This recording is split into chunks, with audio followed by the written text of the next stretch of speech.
사람은 태어나면서부터 자기중심적입니다. 그래서 내가 그렇게 해야지 안 해도 자기 위주로 생각하게 되고 또 모든 관심이 자기에게 쏠리게 됩니다. 또 자기에게 잘해주는 사람에게는 왠지 좋은 마음이 생기게 되고 나에게 좀 서운하게 했다 하는 마음이 들면 그때부터 그 사람이 또 멀어지기도 합니다. 내가 기분 좋게 해주면 참 그것이 선이고 의처럼 여겨지게 되고 내가 기분이 나빠지게 되면 그게 나쁜 일이고 악인 것처럼 받아들여지게 되는 겁니다. 이거는 어쩔 수 없는 것 같습니다. 타고난 본성이기 때문에 사람 마음이 그렇게 끌리는 걸 어떡하겠습니까? 근데 그렇게 살다 보면 점점 사람은 자기중심적인 존재가 되어버리고 맙니다. 우주는 나를 중심으로 돌아가야 되고 인생의 목적도 다 나에게 맞춰져야 된다라고 생각을 하게 되는 거죠. 그러나 성경은 우리에게 그렇게 살아서는 안 되고 다르게 살아야 된다라고 말씀합니다. 예수를 믿는다면 달라져야 된다는 겁니다. 예전에는 나를 위해 사는 것, 자기중심적인 생각과 삶을 사는 것 당연하다 할지라도 이제 예수를 믿고 나면 그리스도 중심으로 바뀌어야 된다는 것이죠. 오늘 말씀 7절과 8절을 보면 가장 많이 반복되는 말이 위하여라는 말입니다. 위하여 그러면 뭐가 생각나요? 웃으시는 분은 뭐가 생각이 나는 모양입니다. 근데 여기서 말하는 이제 위하여라는 말은 누구를 위해서 우리가 살 것인가 하는 것을 고민을 해보라는 거죠. 우리 지난 시간에 살펴본 6절까지 합해서 6절에서 9절까지 말씀을 보면 이 위하여라는 말이 3절에서 7번이나 이렇게 반복돼서 나올 정도로 위하여라는 말을 계속 강조해서 우리에게 설명을 하고 있습니다. 이 말은 우리의 삶의 목적, 우리가 무엇을 위해 살아가는지 이것들을 심도 있게 고민을 해보라는 겁니다. 우리는 얼마나 오래 살았느냐도 중요하지만 무엇을 하며 살았는가, 어떤 의미 있는 삶을 살았는가 하는 것이 더 중요할 수 있습니다. 그리스도인과 비그리스도인의 가장 큰 차이는 여기에 있습니다. 무엇을 위해 살았는가, 누구를 위해 살았는가를 보면 저 사람이 믿는 사람이구나, 아니면 믿음과 상관없이 산 사람이구나, 이게 표시가 나는 거죠. 7절에 보면 우리 중에 누구든지 자기를 위하여 사는 자가 없고 자기를 위하여 죽는 자도 없도다 그랬습니다. 근데 저는 이 말씀을 보면서 좀 충격적이었습니다. 그러니까 초대교회 이 성도들이 어느 정도 신앙의 정체성을 가지고 있는가를 알 수 있는 거죠. 만약에 예를 들어서 우리 교인 중에 누구든지 자기를 위해 사는 사람이 없고 자기를 위해 죽는 사람이 없습니다. 우리 공동체는 모든 사람이 다 주를 위해 살고 주를 위해 죽습니다. 여러분, 이렇게 말할 수 있다면 그 공동체의 신앙이 얼마나 건강한 신앙이 되겠습니까? 사실 우리는 말로는 주를 위해 살겠다 하지만 사실 속으로는 다 나를 위해 살아가는 경우가 많이 있습니다. 그래서 예수를 믿는다라고 하는 것은 이렇게 내가 무엇을 위해 살아가는가 하는 것이 바뀌는 것을 의미하고, 이것은 선택의 의미가 아니라 예수를 믿는다고 하는 순간 당연히 삶의 목적이 달라져야 된다라는 것을 우리에게 보여주고 있는 겁니다. 하나님을 모르고 믿음이 없는 사람들은 당연히 자기 자신을 위해 살아갑니다. 물론 부모가 되고 나면 자식을 위해 살아가는 부모들이 많이 있습니다. 그러나 그것도 엄밀히 따져보면 자식 잘 키웠다는 소리를 듣고 싶어서 자식에게 애착을 갖는 경우도 있을 수 있습니다. 그럼 그건 순수하게 자식을 위해서 사는 것이 아니라 자식을 잘 키웠다는 소리를 듣기 위한 나 자신의 칭찬받기 위한 것일 수도 있다라는 것이죠. 자기만을 위해 살아가는 것, 인생의 목적이 자기를 위한 것인 사람은 때로 거기에서 만족을 느끼지 못하면 사는 것도 재미없고 의미도 느끼지 못하고 또 사는 게 공허하고 무거운 짐들만 짓누르는 것 같고 이렇게 하다가 결국에는 뭐 사는 게 재미가 없다, 사는 게 의미가 없다 이렇게 돼버리면 그냥 생을 포기하기도 하는 거죠. 이런 사람의 특징은 자기가 자기 인생의 주인이라고 생각하는 것이고 자기가 자기의 목적이 되는 사람이라는 겁니다. 그래서 여러분들이 생명이라는 단어가 있잖아요. 이 생명이라는 단어의 뜻은 살아있으라 하는 명령이라는 겁니다. 하나님께서 우리에게 생명을 주셨다라는 것은 살아있어라 하는 명령이고, 생명이 다했다라는 것은 이제 하나님께서 우리에게 살아있으라는 명령이 끝났다라는 것을 의미한다라는 거죠. 그러니까 우리가 생명을 가지고 있다라고 하는 것은 살아있으라 명령하신 하나님의 뜻대로 살아야 된다라는 겁니다. 유대인의 격언 중에 이런 말이 있습니다. 무덤이 너의 피난처라 생각하지 마라. 다시 말하면 죽으면 끝이다 이렇게 생각하지 말라는 겁니다. 왜냐하면 너는 필연적으로 잉태되었고 필연적으로 출생하였으며 필연적으로 살고 필연적으로 죽는다. 그리고 필연적으로 왕들의 왕이시며 유일의 거룩한 자 앞에서 심판을 받게 될 것이다. 이런 말이 있습니다. 그러니까 우리가 죽으면 끝이 아니라는 겁니다. 우리에게 생명을 주신 하나님의 심판대 앞에서 하나님께서 우리에게 필연적으로 살게 하셨던 모든 것에 대해서 심판을 하시기 때문이라는 겁니다. 8절에 보면 조금 더 분명하게 이야기합니다. 우리가 살아도 주를 위하여 살고 죽어도 주를 위하여 죽나니 그러므로 사나 죽으나 우리가 주의 것이로다 그랬습니다. 아까 7절에서는 자기를 위해 살거나 죽는 자가 없다 그랬어요. 그러면 누구를 위해 살아야 되느냐 그랬을 때 8절에서 우리는 사나 죽으나 주를 위해 살아야 된다. 왜냐하면 우리는 주의 것이기 때문이다. 이렇게 말씀을 하는 겁니다. 자, 그러면 우리가 주를 위해 살고 주를 위해 죽는다는 게 무엇을 의미하는 것인가 하는 것을 몇 가지로 살펴보려고 합니다. 그래서 주를 위하여라는 말씀이 가지고 있는 의미를 한 3가지로 한번 정리를 해보려고 합니다. 첫째로 주를 위해 살아간다라는 말의 의미는 문자 그대로 삶의 목적이 주를 위한 것이다 라는 뜻입니다. 그러니까 살아도 주를 위하여 죽어도 주를 위하여 라는 말은 우리의 삶의 목적이 주님께 있다라는 것을 의미한다는 겁니다. 여러분, 우리에게 있어서 목적이라는 게 얼마나 중요합니까? 똑같은 일을 해도 목적에 따라서 결과가 달라집니다. 또 똑같은 물건도 어떤 목적으로 사용하느냐에 따라서 결과가 달라질 수 있습니다. 가장 쉬운 예로 칼을 비유로 들어보면 칼은 요리사의 손에 맡겨지면 그것은 요리하는 도구가 되죠. 또 작업을 하는 사람의 손에 맡겨지게 되면 연장이 됩니다. 또 수술을 하는 의사 손에 들려지게 되면 사람을 살리는 도구가 됩니다. 그러나 칼이 범죄자의 손에 들어가게 되면 사람을 협박하거나 상해를 입히고 심지어 죽이는 무기가 됩니다. 그러니까 누가 어떤 목적을 가지고 사용하느냐에 따라서 엄청난 결과가 달라지게 된다는 거죠. 여러분, 우리 인생도 마찬가지입니다. 보통 8, 90년 이렇게 산다 그랬을 때 그 세월 동안 우리는 수많은 사람들을 만나고 수많은 일들을 하면서 살아가게 됩니다. 그런데 그 인생을 평가를 하게 될 때 우리가 어떤 목적을 가지고 살았느냐에 따라서 그 사람에 대한 인생은 완전히 다르게 평가될 수 있는 겁니다. 하나님을 모르는 사람에게 너는 왜 사니? 라고 물어보면 뭐라고 대답을 할까요? 멀리 가지 말고 우리에게 한번 물어봅시다. 여러분은 왜 사세요? 라고 물어보면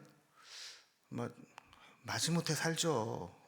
그걸 어떻게 얘기를 합니까? 이렇게 얘기하는 사람도 있을 수 있을 거예요. 난들 살고 싶어서 삽니까? 어쩔 수 없이 사는 거죠. 이런 분들도 있을 거예요. 그러나 믿음의 사람들은 분명히 대답을 할 수 있어야 됩니다. 저는요, 나를 위해 이 땅에 오시고 죽어주신 예수님을 위해 삽니다. 그분이 나에게 맡겨주신 사명을 위해 삽니다.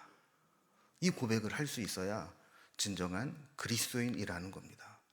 여러분 어떻습니까? 여러분에게 만약에 누군가가 조용히 진지하게 물어보면서 당신은 무엇을 위해 사세요? 이렇게 물어보면 여러분은 뭐라고 대답을 하겠습니까? 나요? 자식들 위해 살죠. 돈 많이 벌어서 떵떵거리고 살고 싶어서 살죠. 또 사람들과 즐겁게 지내려고 살죠. 여러분, 물론 우리가 일부러 고난 속에 빠져서 일부러 막 고생하고 돈도 없고 막 힘들게 살 필요는 없습니다. 그러나 그것이 우리의 인생의 목적이 되어서는 안 된다라는 겁니다. 그래서 예수를 믿는다라고 하는 것은 다른 말로 말하면 삶의 목적을 바꾸는 것이다, 이렇게 말할 수 있습니다.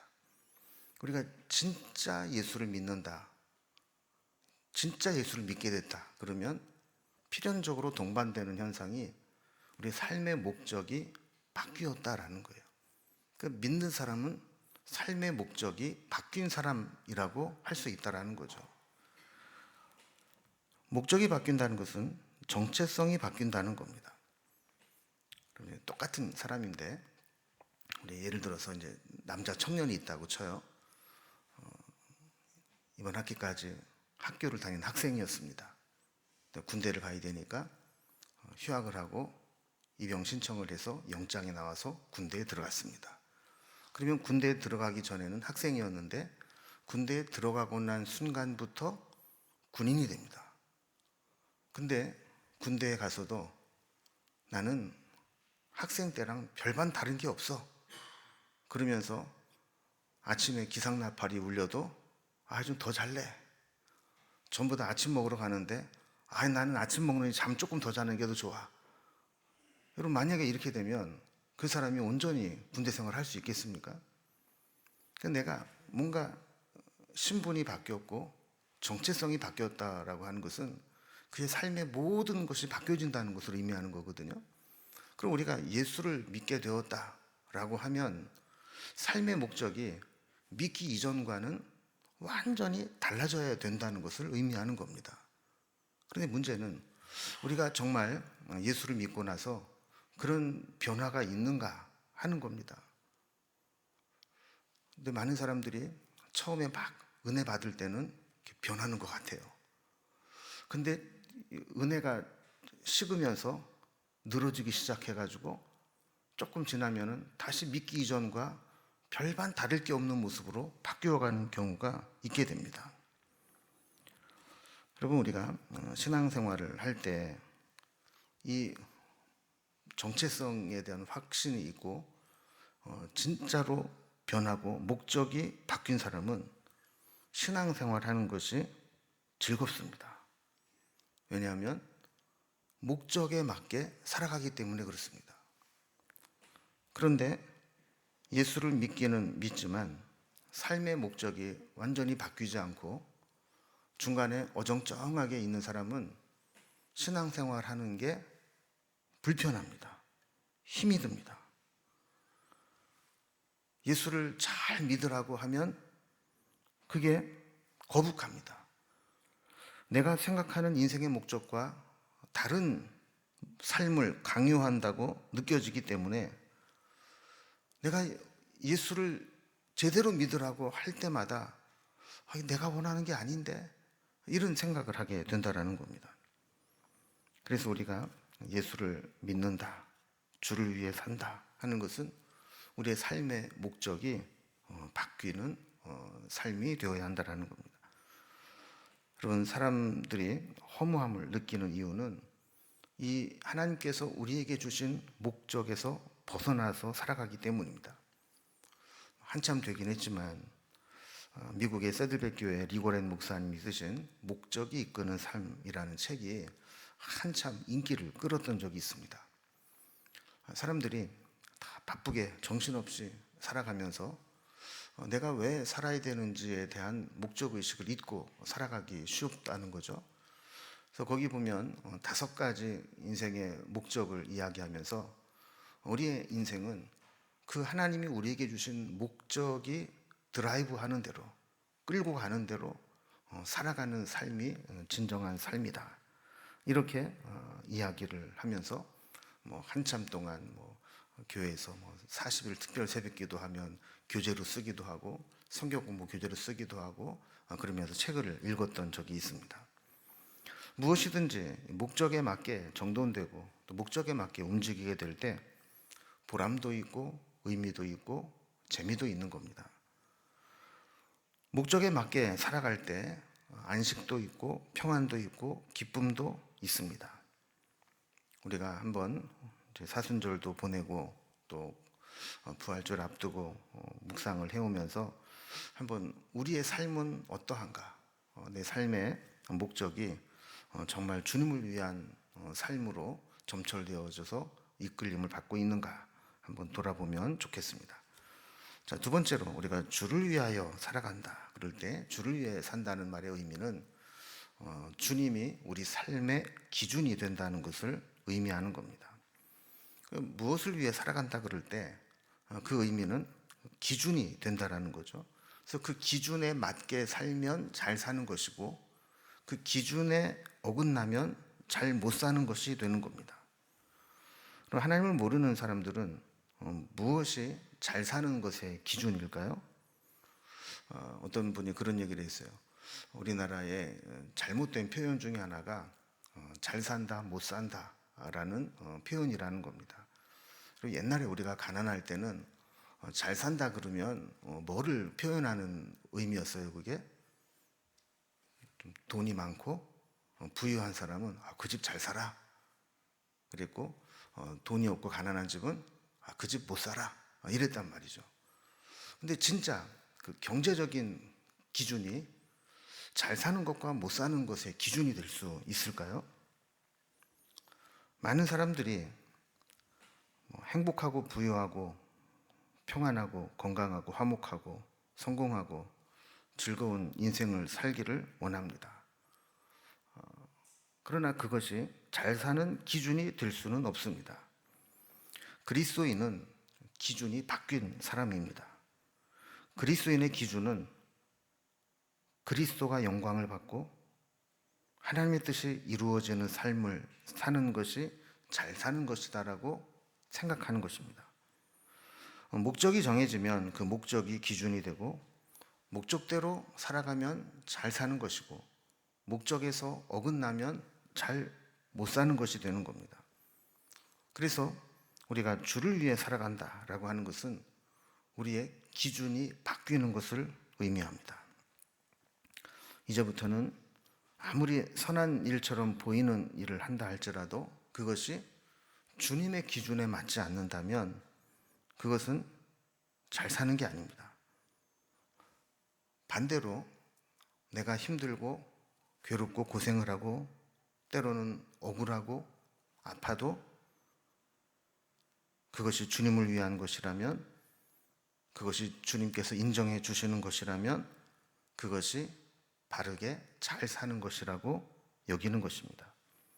그래서 우리는 기준이 어떤 세상의 기준이 아니고 주님이 우리의 기준이 되어야 되는 겁니다. 지금 내가 하는 것을 주님이 어떻게 여겨주실까? 그래서 우리가 살아가는 인생의 목적도 어떤 사람의 유명한 책처럼 예수님이라면 어떻게 하실까? 이 기준이 늘 예수님이 되어야 한다는 거죠. 자, 세 번째로 주를 위하여라는 말의 의미는 우리의 소유권이 주님께 있다라는 것을 의미하는 거라는 거예요. 우리가 누구를 위해 산다라고 하는 것은 우리가 그분 것이다 라는 의미라는 것이죠. 우리가 예수님을 주님이라고 부릅니다. 이것은 호칭이 없어서 주님이라고 부르는 게 아니라 우리는 그분을 주인으로 모시고 우리는 그분의 소유다라는 고백입니다. 8절 마지막에도 보면 그러므로 사나 죽으나 우리가 주의 것이로다 그랬습니다. 사나 죽으나 다 주를 위해 살아야 되는 이유는 다 주의 것이기 때문이라는 겁니다. 여러분, 사나 죽으나 주를 위해 살겠다 고백할 수 있는 사람은 내 모든 것이 주님의 것입니다 라고 고백하는 사람만 가능합니다. 9절에도 보면 이를 위하여 그리스도께서 죽었다가 다시 살아나셨으니 곧 죽은 자와 산 자의 주가 되려 하심이라 그랬습니다. 여러분, 이게 무슨 의미냐면, 그리스도께서 우리를 위해서 죽으셨다가 다시 살아나셨습니다. 그 이유가 뭐냐? 주님이 우리의 죽은 자와 산 자의 주님이 되시기 위함이다 라는 거예요.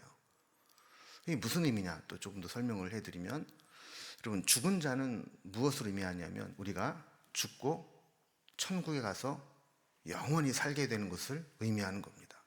그럼 산 자는 무엇을 의미하느냐? 아직 죽기 전에 우리가 이 세상을 살아갈 때 어떻게 살아가야 되느냐 하는 겁니다. 그러니까 죽은 자의 하나님도 되시고 산 자의 하나님도 되시기 위해서 주님이 우리를 위해서 죽으셨다가 다시 사셨다라는 것은, 우리가 예수 믿고 천국 가서 영원히 사는 것, 그것이 예수 믿는 목적이기도 하지만, 또 하나는 우리가 살아있는 이 세상에 사는 동안에도 주님을 위해 살아가는 것이 목적이 되기를 원하신다라는 겁니다.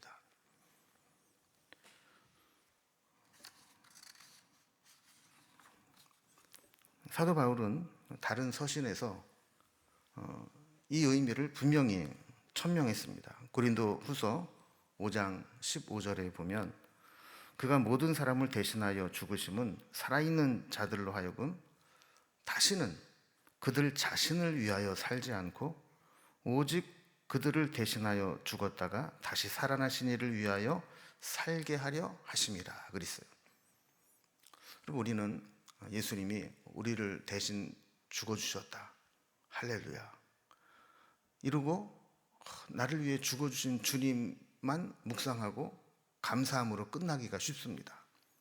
그런데 주님이 왜 그렇게 하셨는가? 우리로 하여금 다시는 우리 자신을 위해 살지 않고 나를 위해 죽었다가 살아나신 그분을 위해 살게 하려 하심이라 그랬어요. 그러니까 우리의 목적이 제대로 된 사람이라면 삶의 목적이 바뀌어야 되는 거죠. 이제부터는 나를 위해 대신 죽어주신 주님을 위해 살아야 되겠구나. 그래서 17절 말씀에 보면 우리를 새로운 피조물이라 그랬어요. 그리스도 안에 있는 새로운 피조물이라. 그러니까 완전히 새로운 존재, 거듭난 사람, 새로운 사람이 되어서, 이전에는 내가 나를 위해 살아왔고 나의 만족과 나의 즐거움을 위해 살아왔다면, 이제 완전히 새로운 피조물이 되어서 나를 위해 죽었다가 살아나신 주님을 위해 내가 살아가는 존재로 거듭났다. 나는 완전히 새로운 존재가 되었다. 이렇게 여겨야 된다라는 겁니다. 한 말씀 더 보겠습니다. 갈라디아서 2장 20절, 우리가 너무나 잘 아는 말씀이죠. 내가 그리스도와 함께 십자가에 못 박혔나니 그런즉 이제는 내가 사는 것이 아니요 오직 내 안에 그리스도께서 사시는 것이라. 이제 내가 육체 가운데 사는 것은 나를 사랑하사 나를 위하여 자기 자신을 버리신 하나님의 아들을 믿는 믿음 안에서 사는 것이라. 여기서도 우리에게 강조하는 게 있습니다. 예수님이 우리를 위해서 죽으시고 다시 살아나신 것을 믿는 사람들은 이제는 내가 사는 것이 아니고 그 예수님을 믿는 믿음 안에서 사는 것이다. 이렇게 말씀하고 있다는 겁니다. 그러니까 고린도후서 5장 15절, 갈라디아서 2장 10절 두 구절이 우리에게 분명하게 말씀하고 있는 것은, 그리스도께서 우리를 위하여 죽으신 목적이 뭐냐? 그래서 살려내신 구원받은 백성들이 이제 앞으로는 예전처럼 자기만을 위해서 살아가는 자가 아니라 이제는 주님을 위해 살아가는 자로 바뀌게 하려 함이라는 겁니다. 여러분, 우리는 이 말씀에 매우 무거운 책임감을 가지고 살아야 됩니다. 12절에 보면, 이러므로 우리 각 사람이 자기 일을 하나님께 짓고 하리라, 이런 말씀이 있습니다. 각 사람이 자기 일을 하나님께 짓고 한다. 짓고 한다는 얘기는 직접 말씀드린다, 직접 고한다, 이런 의미잖아요. 그러니까 우리는 다 그런 착각을 하며 살아갈 수 있다는 겁니다. 아니, 나 정도면 주를 위해 살아가지, 나는 주를 위해 살고 있어, 이렇게 생각하고 살아가고 있다는 겁니다. 그런데 때가 되면 하나님 앞에서 내가 살아온 인생이 정말 주를 위해 살아온 것인지, 아니면 말로는 주를 위해 산다고 하면서 뒤로는 자기를 위해 살아온 것인지 하나님 앞에 직접 고하고 심판을 받아야 될 때가 온다는 겁니다. 그러니까 우리가 나는 나 정도면 신앙생활 잘해, 나 정도면 내가 주를 위해 살아, 이렇게 나 혼자 생각하는 건 의미가 없다는 거예요. 나중에 주님 앞에 서서 직접 고하게 될 때 주님께서는 내 살아온 모든 인생의 증거들을 다 가지고 계시는데, 그분 앞에서도 주님 아시죠? 제가 정말 주님을 위해 살았습니다, 이렇게 직접 고할 수 있느냐, 이게 중요하다라는 거예요. 자, 그러면서 우리가 말로만 주를 위해 살았다고 하면서 잘못 생각한 것들을 지적을 합니다. 10절에 보면 네가 어찌하여 내 형제를 비판하느냐, 어찌하여 내 형제를 업신 여기느냐, 우리가 다 하나님의 심판대 앞에 서리라 그랬습니다. 우리가 형제를, 자매를 비판하고 업신 여길 수 있는데, 우리가 하나님 앞에 서게 될 때에는 형제가 이랬느니 자매가 이랬느니 그런 말을 할 필요가 없다라는 거예요. 11절 말씀과 같이 우리는 모두 살아계신 하나님 앞에 무릎을 꿇고 자기 혀로 하나님께 자백하며 심판을 받아야 된다라는 것을 말씀하는 겁니다. 그러니까 우리가 하나님, 나는 쟤보다는 좀 낫지 않아요? 쟤는요 이렇게 저렇게 못되게 살았어요 라고 하나님께 말씀을 드리면, 야, 그거는 내가 알아서 할 거고 너는 어떻게 살았냐고, 너는. 그래서 하나님 앞에 내가 어떤 삶을 살았는가를 12절 말씀처럼 직접 고해야 될 때가 온다라는 겁니다. 그리고 우리가 왜 다른 형제를 비판하고 업신여기게 됩니까? 그거는 자기가 기준이 되기 때문에 그렇습니다. 내 기준으로 볼 때 쟤는 나보다 못해, 내 기준으로 볼 때 쟤는 저렇게 살면 안 돼, 이런 생각을 가지고 있기 때문에 그런 행동을 한다는 거죠. 우리는 바울의 이 고백을 동일한 믿음으로 할 수 있으면 좋겠습니다. 살아도 주를 위하여 살고 죽어도 주를 위하여 죽겠다, 이 고백을 우리가 하면서 살아갈 수 있으면 좋겠습니다. 여러분, 이런 고백을 하는 사람은 망해도, 고난을 당해도, 병들어도 문제될 게 없습니다. 여러분, 우리는 착각을 하고 있는 게 있습니다. 뭐냐면 내가 성공해야 하나님께 영광을 돌리고, 내가 잘 살게 돼야 하나님이 나 때문에 영광을 받으시고, 내가 아프지 않고 무병장수해야 하나님의 복을 주신 자는 저렇다라는 것을 드러낼 수 있다고 생각을 합니다.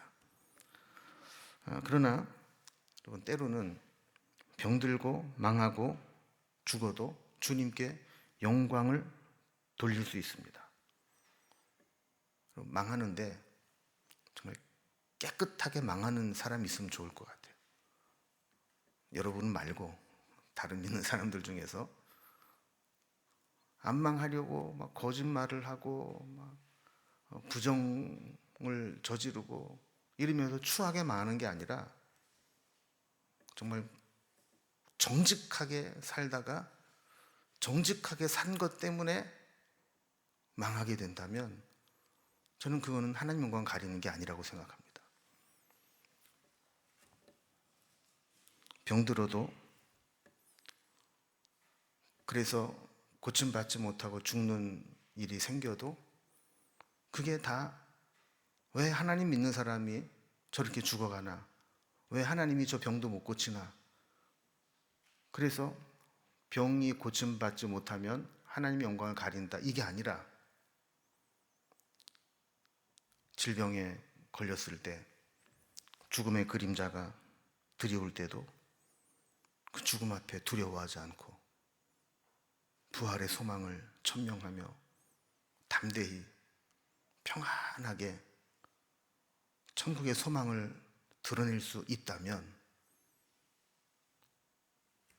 오래 살아서 덕을 끼치지 못하는 인생보다 훨씬 더 하나님께 영광을 돌릴 수 있는 인생이 되는 겁니다.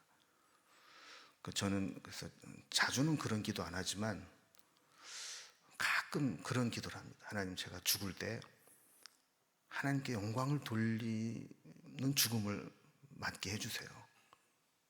이런 기도를 드립니다. 여러분, 이렇게 내가 꼭 세상 사람들이 생각하는 것처럼 잘 되고 성공해야만 하나님께 영광을 돌리는 게 아니라, 내가 망하고 고난을 당하고 세상 사람들이 기대하는 것과 다르게 되어도 하나님께 영광을 돌릴 수 있다라고 하는 것은 하나님의 선하심과 신실하심을 믿는 자만이 할 수 있는 일입니다. 우리도 사실 당장 망하고 병들고 실패한 모습만 보면 감사할 수 없습니다. 기왕이면 성공하고 잘 살고 모든 게 좋은 상황이면 감사하기가 좋죠. 그러나 내가 이런 아픔을 겪고 또 힘든 고난의 시간을 지내고 절망할 수밖에 없는 상황을 만난다 할지라도, 여기에 나를 향한 하나님의 뜻이 분명히 있을 거야. 이 과정을 겪고 나면 하나님은 반드시 나에게 하나님의 선하심으로 인도하실 때를 내가 알게 될 거야. 이것을 믿는 사람은 어떤 상황에서도 감사할 수 있는 겁니다. 여러분, 하나님은 성공할 능력이 없고 돈이 없어서 하나님 백성이 막 성공하고 돈을 많이 벌면, 야, 너 내가 못한 걸 네가 했구나, 막 자랑스럽다, 그러시겠습니까? 그렇지 않습니다. 주님은 우리가 내 모든 삶의 모습을 통해 하나님께 영광 돌리기를 원하십니다. 어떤 형편에서든지 간에 나는 주를 위해 살겠습니다. 내 주여 뜻대로 행하시옵소서. 이런 고백을 드리기를 원하십니다. 주님은 우리를 위해 십자가에서 모든 것을 다 내어주셨습니다. 이제는 우리가 그 주님께 응답할 차례입니다. 주님께서 주신 은혜를 우리가 말로만 고백하는 것이 아니라 내 삶으로 응답하는 삶, 고백하는 삶이 되어야 한다는 겁니다. 마지막으로 빌립보서 1장 20절, 21절 말씀을 통해서 했던 바울의 고백을 함께 나누고 그 말씀처럼 우리도 살아가기를 소망합니다.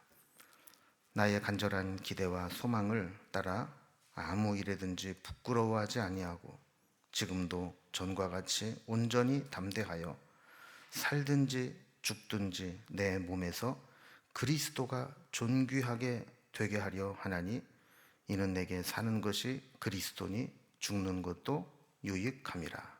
아멘.